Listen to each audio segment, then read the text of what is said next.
मैं काल हूं। मैंने अयोध्या कुमार राम और उनके अनुज लक्ष्मण की जो छवि देखी है उसका वर्णन शब्दों में नहीं कर सकता। दोनों भाई जब अयोध्या में पुष्प लताओं को निहार रहे थे तो वृक्ष और लताएं भी लहराकर उन्हें एक बार बस छू भर लेना चाहती थी। जो भी उन्हें देखता बस देखता ही रह जाता।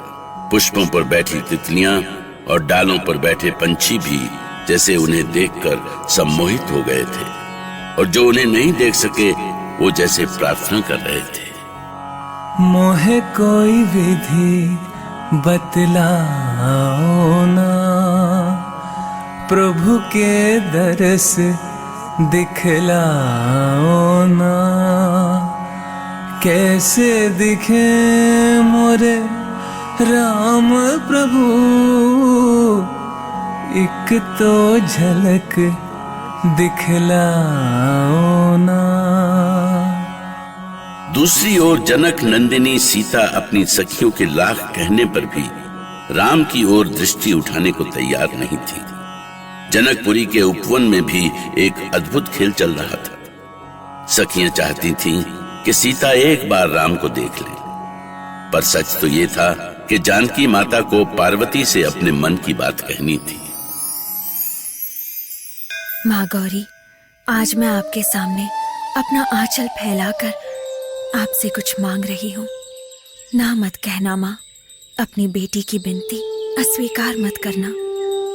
हमें धन संपत्ति नहीं चाहिए, हम आपसे राजमहल का सुख भी नहीं मांग रहे हैं।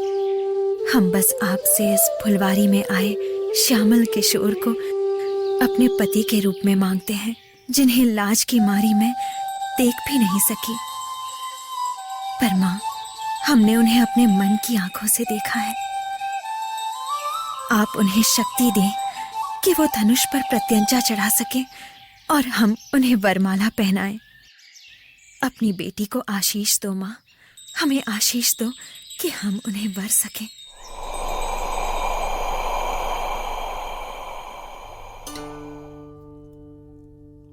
आप जनक नंदिनी की प्रार्थना सुन रहे हैं स्वामी? सुन रहा हूँ देवी पार्वती। अब तो आपको ही निर्णय करना है कि जानकी का विवाह राम से होगा या नहीं। धनुष तो आप ही का है स्वामी, आप चाहेंगे तब भी ये विवाह संपन्न होगा। क्या आप दशरथ नंदन की शक्ति नहीं जानती देवी? जानती हूँ स्वामी, पर आपकी कृपा के बिना सृष्टि की कोई शक्ति पूरी नहीं है। मैं आपकी इच्छा कैसे टाल सकता हूँ देवी? जानकी को दिया गया आपका आशीर्वाद अवश्य फलित होगा। जानकी राम की ही होंगी।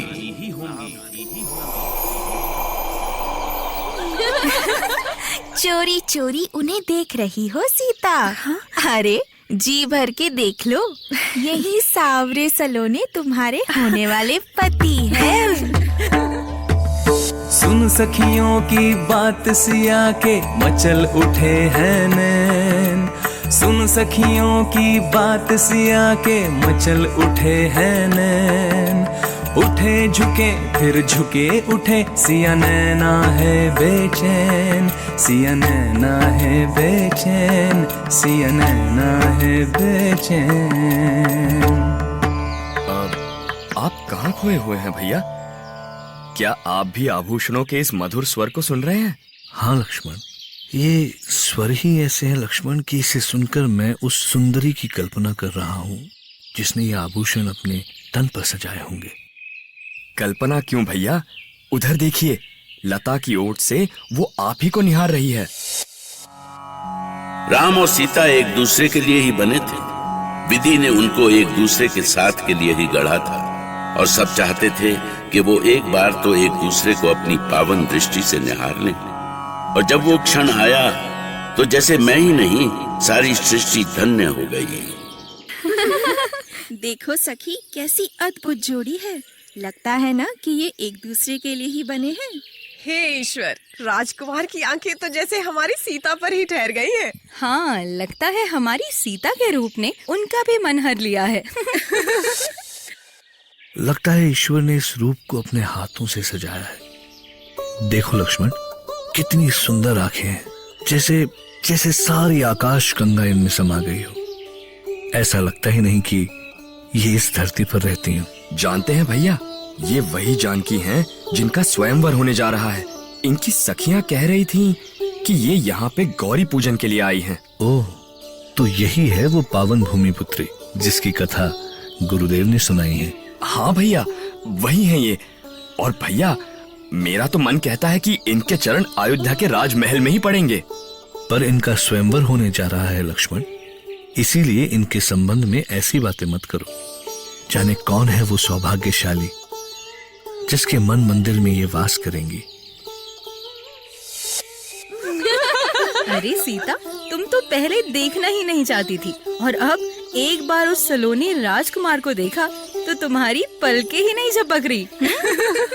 चिंता मत करो, वो मनभावन कुमार तुम्हें ही मिलेंगे। पता नहीं सखी, मैं तो बस देवी पार्वती से प्रार्थना ही कर सकती हूँ कि ये सांवरे ही धनुष यज्ञ पूर्ण करे। अब हमें चलना चाहिए, बहुत देर हो गई। गुरुदेव हमारी प्रतीक्षा कर रहे होंगे। अभी तो यही थे, ये अचानक कहाँ चले गए? हे ईश्वर, कहाँ चले गए वो दोनों कुमार? देखा, हमने कहा था ना कि जो उन्हें एक बार देख लेता है उनका ही होकर रह जाता है। किंतु वो गए कहाँ?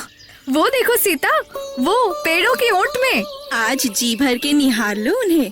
देखो, नील कमल जैसा उनका सुकोमल शरीर, सिर पर मन को मोह लेने वाला सुंदर मोर पंख, माथे पर सुंदर तिलक और मोती की माला सी पसीने की बूंदों से तो और भी निखर आया है उनका रूप। मेरी तो उनके कानों के पास लहराते कुंडल और घुंघराले बालों से ही दृष्टि नहीं हटती।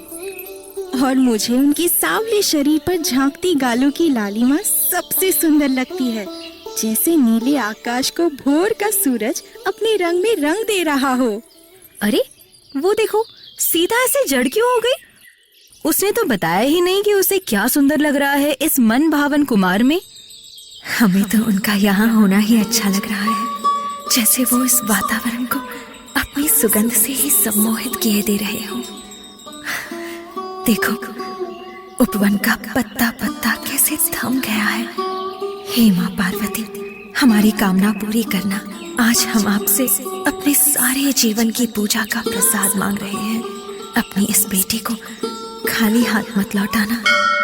देखो, सीता मन ही मन किसके साथ बात कर रही है? वो मंदिर में है, और मंदिर में तो माँ पार्वती ही हो सकती है। हम सभी तो यही हैं। लगता है देवी माँ सीता की इच्छा समझ गई हैं। तुम्हारी कामना अवश्य पूरी होगी पुत्री। ये मिलन होकर ही रहेगा, क्योंकि जो तुम्हारी इच्छा है वही अब प्रभु की भी इच्छा है।